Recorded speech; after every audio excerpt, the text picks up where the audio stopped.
everyone. This is update for October 19, 2022, day 238 of the war and of the date update. So again, today is a similar day where there is a little bit more going on the front lines, but essentially there is no meaningful movement. So I will focus on things that are more strategic and general in nature, what's going on around Ukraine and actually general in the world. So let's just first touch on energy situation. So in a short, LNG bridge works to Europe and provides not enough supply of natural gas, but enough sort of to not to die, basically. That's the point. The price for natural gas in Europe on the commodity exchange fell under 1100 US dollars over 1,000 cubic meters, and it's been declining. If you remember, it reached as high as something over 2,000. It was pretty high. The reason for this, why this is happening, is sort of twofold. One is there is a supply of LNG, which is liquefied natural gas, to Europe from the US, right? Because that's where there is surplus in the world, right? The problem, so here's what's going on from the US company's perspective. In US, natural gas costs under $200 for 1,000 cubic meters, right? So it's like 190 plus minus something like that. So it's not expensive relative to Europe, right? So if you and LNG, like basically what do you do when you do LNG? It's basically you liquefy the natural gas, right? You're turning it into like liquid, and then you transport it on a ship, and then you kind of basically and to liquefy you need to decrease temperature, right? So it's kind of energy intense process, and then you need to keep that temperature low, right, while it's traveling to Europe, right? So that's it's relatively expensive. It's definitely more expensive than, let's say, pipeline. However, right now pipeline is basically not available for security reason, and so what happens is once it reaches destination, you basically warm it up and turning into gas, and you basically unload that into pipelines at the port, right? So that's kind of like a high level how the whole thing works, and obviously this is more expensive because the ships are very specific, right? They cannot be reused into anything else. They can only do this carry LNG, right? So because there is no optionality with those vessels, they are already, for that reason, they're sort of expensive, right? Then you need to spend good amount of energy to cool it down, keep it cold, and then warm it up again, right? So and then you need to build infrastructure on both sides to do that. So in general, it's kind of somewhat expensive, but still, differential between $200 and $1,100, that's insane profit margin, right, for the U.S. companies. And so for that reason, there is growing number of those LNG vessels heading to Europe, and that sort of brings the price of natural gas down. Probably, it can still go down another $300-400 as low. Not saying for sure, but as low as 600, could be more like $700-800, which is still high. It's not. It's basically keeping European industry barely alive. So it's not like you can kind of like live with that forever. It's sort of emergency situation, and still. However, this allows Europe to survive for now and survive this winter, And the other problem with all of this, the price could go even further down, basically. The problem, it could be like as low, let's say, as $400 if there were enough infrastructure. Basically, there is bottlenecks everywhere. There are bottlenecks in the US because there is not enough infrastructure to load, to basically liquefy natural gas. Then there's not enough of those vessels.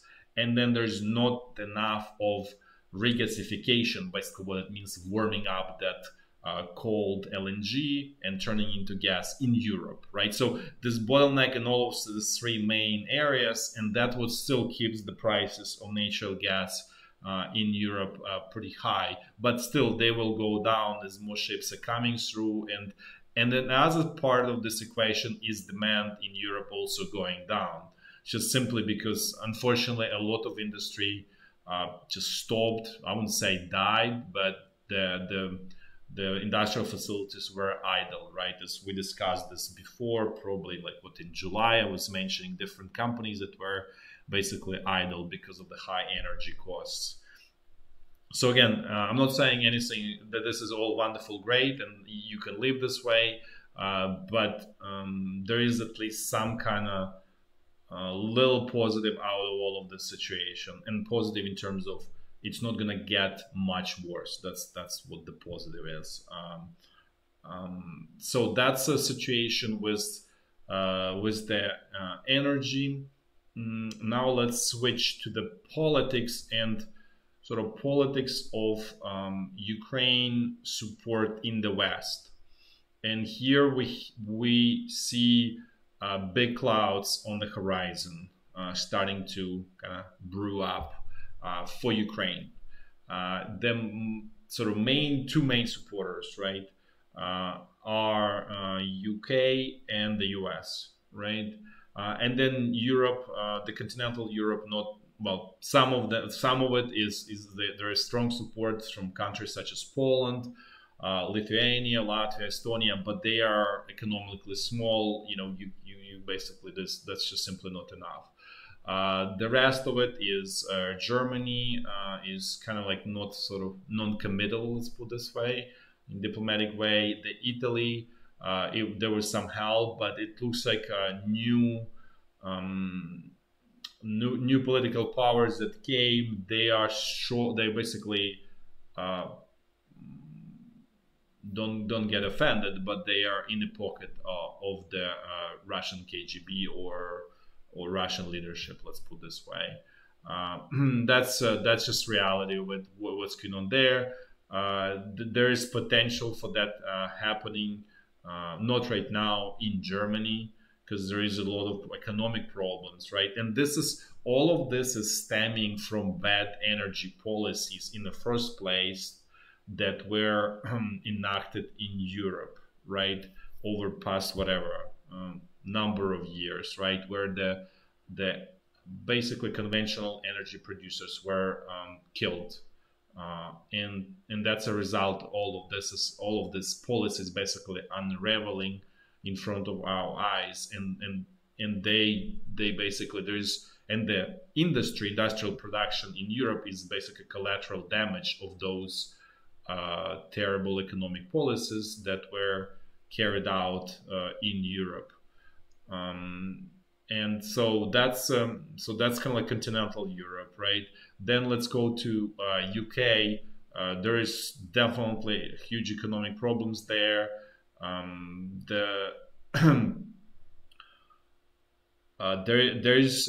There was hope that Liz Truss has a vision how to sort of economically get out of that hole that UK is in. Unfortunately, there is no vision there.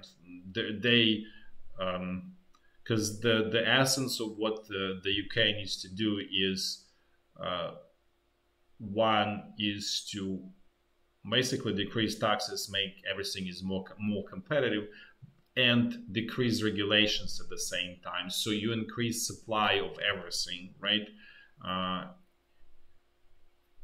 And that's not basically, but at the same time decrease government expenses, right? Because there's a lot of fat and waste in governmental expenses, and that's where. But it's not unfortunately done. The idea was, okay, we're gonna borrow, basically we decrease taxes, but we're gonna sort of cover up for the shortfall by borrowing. Obviously, that makes things even worse because the country is extremely over leveraged. So, in sort of like the nature tells you need to deleverage. That's where the problem is. So you need to do that, and in order to deleverage, you need to start to be like, from a deficit country, you need to have surpluses, right? But the typical approach by the politicians to create those surpluses, and that never materializes, they go easy way. Let's increase taxes, right? They never go after expenses, because that's where actually you need to go, because that's hard, and they always go for the easy sort of goal. And when you increase taxes, you actually putting country in a total tailspin. This is actually what's being done to Greece since when it was a Greece crisis. I think it was starting in December 2009 or something like that. So that's what's being done to sort of Greece, Italy, I think Spain, and that's actually puts those countries in how to say, forever misery, right? So the actual like how this needs to be addressed is actually by reducing government expenses, and that what this really means is there is a lot of waste because there is no true ownership when basically in the government budget, right? So there's a lot of waste there because as I said, there's no ownership.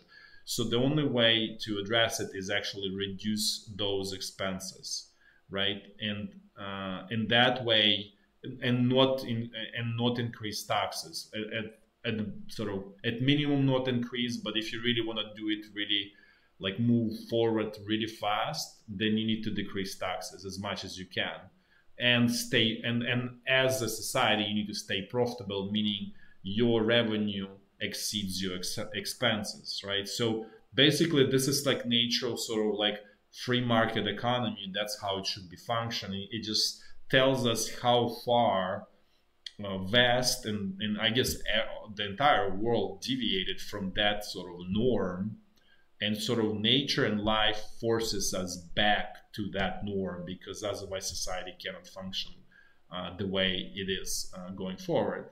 And so this is, like there's kind of like approaches like if person doesn't wisen up, the nature takes the destiny of the person in its own hands, and that's obviously not the best approach for the person.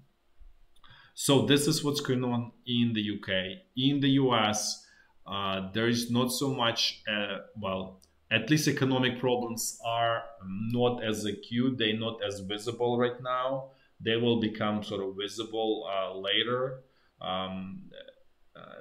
One of the biggest reason for that is that US is extremely gifted with energy resources. It has plenty of energy and cheap energy.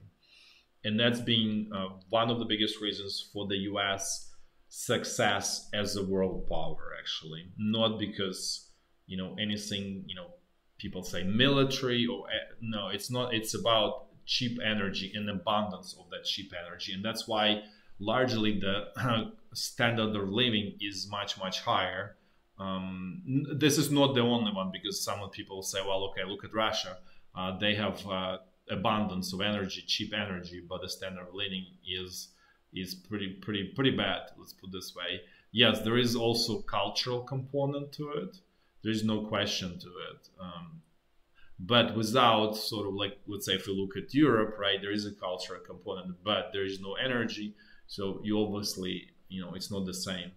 But in the US, there are political problems developing. And what's happening in US, beginning of November, there are midterm elections, which means that the part of the parliament, both chambers of the parliament, just for everyone, US has upper chamber and lower chamber, like similar actually to, I guess Russia is similar to to the U.S.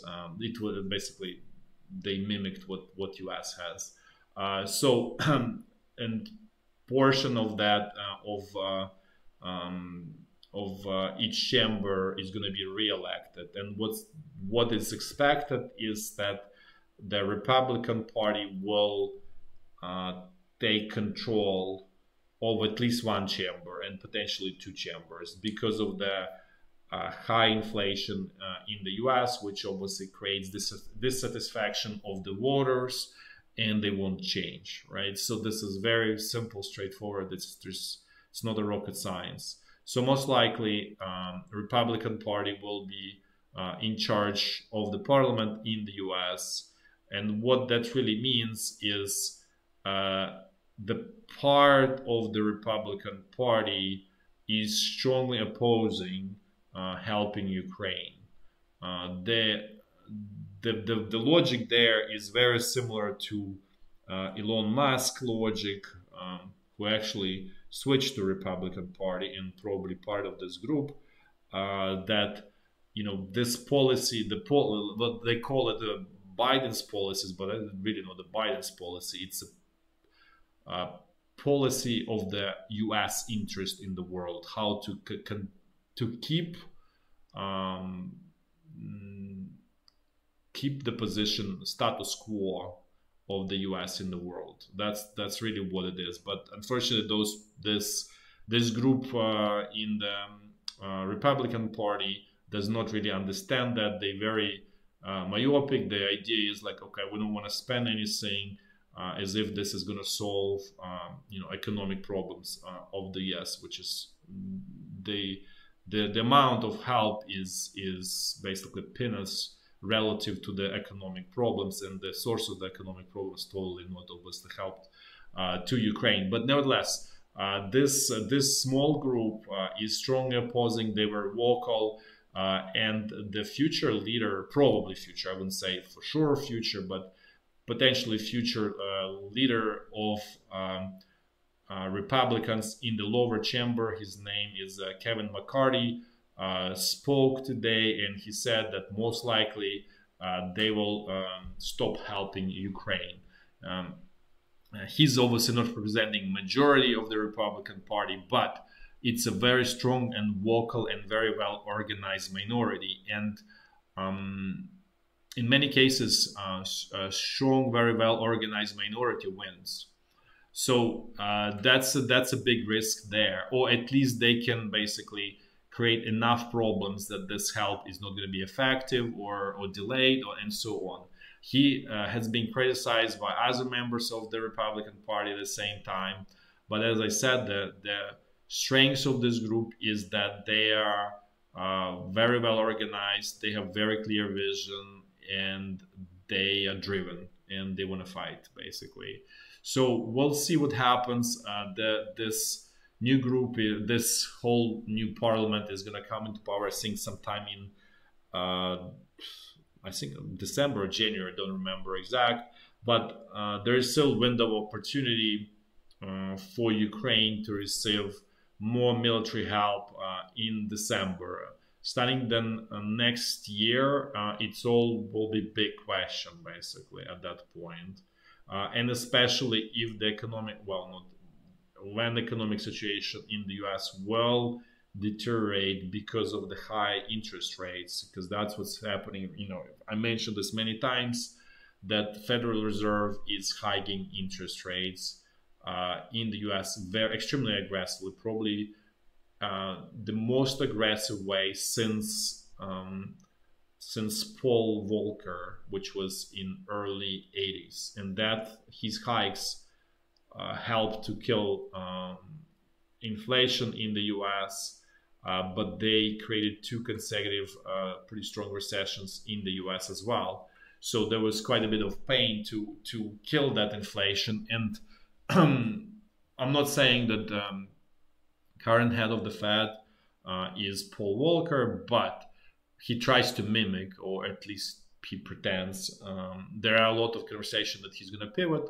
We'll see. But for now, he's forced to continue hiking And because, as I mentioned, there are a lot of problems with the supply in the world, and I mentioned, for example, even China. That it's there is strong tension there. This really means that this inflation problems probably will persist in some shape or form. And that really means that there will be more pain in terms of hiking, because the only way, because it's addressed from the wrong end of the problem, as I mentioned before, the way it needs to be addressed is increasing supply, which stop fighting the conventional energy producers, which has been going on in the US for some time, and that obviously reduces the supply of cheap and abundant energy. So again, and then the problem from Ukrainian perspective is that Ukrainian leadership managed to how to say, too strongly ally itself with Democratic Party and alienate Republican Party to great extent. So that was obviously policy mistake on the Ukraine from on behalf of Ukrainian leadership. So this remains to be seen how this is going to play out in beginning next year. But those UK and US are two biggest sort of clouds on the horizon for Ukrainian support. Now let's discuss situation with the energy. And so Ukrainian Energy Administration came out and said that now the damage approaches 40%. At this point, if these attacks continue, it's only a question of time before Ukrainian energy system disintegrates into islands, and then it's over. And when, as I said, when there are islands, so there will be sea of darkness, right, between those relatively small islands, and nothing sort of prohibits Russian command to continue attacking and basically destroy even those islands, which probably they will try to do that. So this is where Ukraine is heading. It could be a very disastrous situation. At the same time, Ukrainian leadership, nobody has. They're just too unprofessional, too inept to find solution to the strategic solution to these attacks, specifically against this Iranian UAVs. Actually, they came up with a very pathetic solution, not a solution, but just sort of pathetic action, let's put it this way. So Ukrainian parliament condemned Iran for supplying UAVs to Russia, as if this is, and this was just mind you, is so it's October 20. The attack started at least, I think, October 10, and probably this has been known for even like from the end of September. So they were not doing anything. Then they woke up on October 20th when the system almost destroyed and almost collapsed, and then they just made pathetic statement. So again, this is kind of like explains the quality of leadership in Ukraine and why there are more sort of, let's say, human life losses than could be otherwise, and why this whole defensive war costs much more in Ukraine than it should, let's put it this way. Because Russia, as mentioned before, is also facing huge problems on its own. So in a way, both sides are stretched and both sides are facing extreme problems. And to sort of to confirm that Russia is facing huge problems, so the Russian president declared state of emergency or martial law. So let's explain, because it was kind of presented in the West of like, oh, this was just martial law in this 4 captured Ukrainian regions, right? This is Kherson, Zaporizhya, Donetsk, Luhansk, right? So there was kind of like, oh, Russian president declared martial law in those 4 regions. Actually, not true. It's a sort of part of much bigger sort of action or set of actions. So it's more like continuation of that path of society, mobilization of the society for the war, right? I mentioned about 5 months ago about mobilizing Russian economy for the war, and this is more going even sort of next step, mobilizing society for the war. It doesn't quite mobilize the entire society, so as you can see, let's just actually look at the zones. So all of this green is where things stay the way they were, so there is no changes. But then we'll sort of start with this yellow zones or regions. Actually, this is Moscow. So Moscow is actually falling into this yellow region. So what this means that in these regions there will be like checkpoints on the roads, on like major entrance into the city, exit from the city. Basically, the police or militarized police actually will be checking semi-trailer trucks, cars, everything for potential sort of diversions for the weapons, for the explosive, and so on. So basically, it will be quite a bit of annoyance. It will create a lot of traffic jam, and it does create actually impression that you're going back to feudal ages, and actually it's not pleasant experience. Let's put it this way. And then the next one is this orange regions here. So here, what's happening? The heads of those regions are giving extraordinary power, so they can move people, they can evacuate people from the regions or threatened regions. They can do pretty much. They have quite a bit of latitude in terms of the action. They can do pretty much whatever they need in terms of civilian actions, but they cannot do much in terms of like military action. Once we go to this red regions here, this is becoming very more like military tyranny, right? So the military basically runs those regions, and they can basically conscript anyone they want, even though this is Ukrainian territories. And at least in the case of Kherson and Zaporizhya, those are, those people didn't even live under Russia for any significant amount of time, unlike parts of this Donetsk and Luhansk region where they lived for at least since 2014. So what is like 8 years. But the Zaporizhya and Kherson, they totally Ukrainian citizens.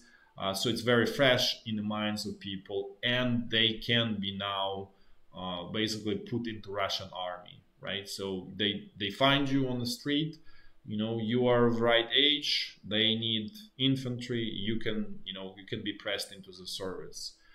So this is what this really means in terms of martial law, this ability to do essentially whatever you want, whatever is needed, and obviously when it means whatever is needed, is all kind of worse things are needed as always. So this is the kind of like big picture of what's going on in Russia, so basically it's another, and a summary, it's another step in the society towards total mobilization for the war, but now it's more on the societal level as opposed to economy level. Now let's actually switch to the front line, and let's do a walkthrough starting from the north and going in the clockwise fashion. The situation along the state border remains pretty tense. Ukrainian military is attacking Russian energy infrastructure, station or systems in Belgorod region, specifically obviously the typical, what it means is like destroying transformers essentially, right? But as I said many times, that's not really a problem because Russia has capacity, huge capacity, so they just can basically find bypasses to provide electricity to Belgorod, for example, because that's the focus of Ukrainian attacks are basically to underpower Belgorod, which is the capital of the region. So that's what's going on there. Now let's see what's going on the North Luhansk front line. Things here are the same, no more or less positional situation. As I mentioned before many times, it's totally puzzling why Ukrainian command would wait out, because it makes things only worse. Nevertheless, the situation here is still far from stable for the Russian side.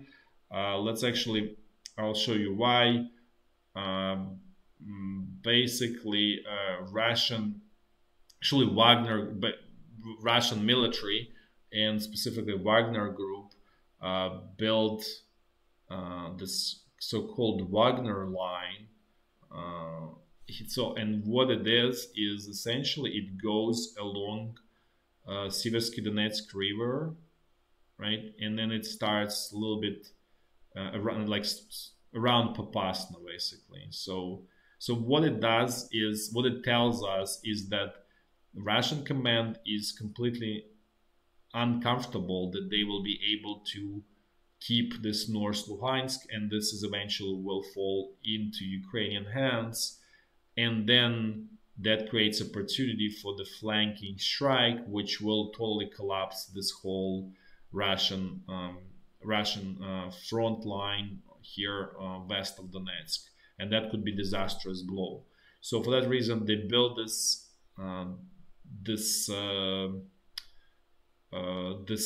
line, Wagner line, as they call it. Actually, let me show it to you. So this is this Wagner line where this concrete triangles for the against tanks. I think it's called Dragon Teeth or something like that. There is basically all sort of engineered positions there. So that this is just to show where it goes. Essentially, it kind of starts here and it goes along the river, essentially, right? So that's where it is. Now let's quickly look what's going on here. Wagner mercenaries continuing their attacks in all typical places. Soledar without much progress here at Bilohorivka. Bakhmut, no progress there. But as we said, this is kind of how the part of the business, right? They don't have any success, could be as long as a week, and then they have success. So like here, how it was here, I showed how they managed to cross the road, which is really making Ukrainian defensive positions more difficult, let's put it this way. So they again continuing attacks here, also in this area, in Mayorsk area. Now let's move south. Let's see. Oh, this is the front line that I showed yesterday. It's kind of like more localized to this Bakhmut area, so you can see a little bit better where everything is. And this is this area where the Russian troops crossed this road. Now let's look at the central Donbass front line. Things here are the same, no essential changes. Russian attacks in all typical places out of this salient, except this time the Russian command decided to do a little bit more sort of creative approach, and they're attacking in the northwestern direction as opposed to southwestern direction. I guess I was wrong when I was saying southeastern. I know why I did it. But okay, so the whole point is to increase the salient and then increase this salient and sort of create untenable position for Ukrainian troops here in Avdiivka and force withdrawal. I think this is pretty straightforward. There is no rocket science, it's standard approach. Then there are attacks here in Marinka that's been going on there forever without any kind of success. None of this sort of places led to any kind of successes unless you measure, another 50 meters captured as a success. Now let's move to quickly check the Zaporizhya front line. Things here are without changes, as they always are. Now let's move to Kherson bridgehead, our sort of final destination. So Ukrainian troops launched 2 attacks here. as you can see, one is here, and the other one is kind of like from this, well, I won't even say the Vidibrid area, but from this area. So, and obviously where they headed towards this dam in Novakakhovka. Those attacks were not sort of all-in large-scale offensives, kind of like a middle size, I would even say. To extend really big, large probing attacks, they were not successful. What it was also, there is some news, I want to show that Russian command brought in also a third airborne brigade here.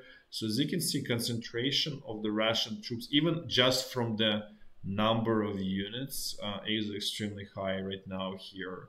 And that's obviously makes it much more difficult. Yes, they are not sort of full, most of them are totally not full strengths. Many of them, let's say at most 50%, some like 90th division, and others probably even like 20%, but just there's still a lot of resources left. And it also kind of tells us that Ukrainian attacks against those Russian ferries are not quite effective. It's definitely throughput is much smaller. It's a fraction of what it used to be, and like small fraction, but it's still enough to kind of like to hold the perimeter of this bridgehead for now, at least. Yes, Russian side is sort of experiencing shortage of ammunition. That's where mostly it's a shortage of ammunition, but it's not like acute shortage. It's not true hunger. It's just shortage. It's tight. So again, as I said, that's obviously not what Ukrainian side needs in order to be successful here. And given that there's so much more troops here right now these days. There is also sort of bright spot for Ukrainian side is that now finally Ukrainian command started using HIMARS system for counter battery fire or counter battery fight. So they are attacking those Russian long range howitzers with HIMARS systems. That's, I don't know, to extent probably not the best way to do it, because Ukraine got now so many long-range howitzers. They are that's what where they're supposed to be used. That's their sort of intent and goal. But better this way than nothing. At least there is some movement in that direction. So remains seen if we will see results and when we will see results of that. That's it for today. Thanks for watching, and until tomorrow. Bye bye.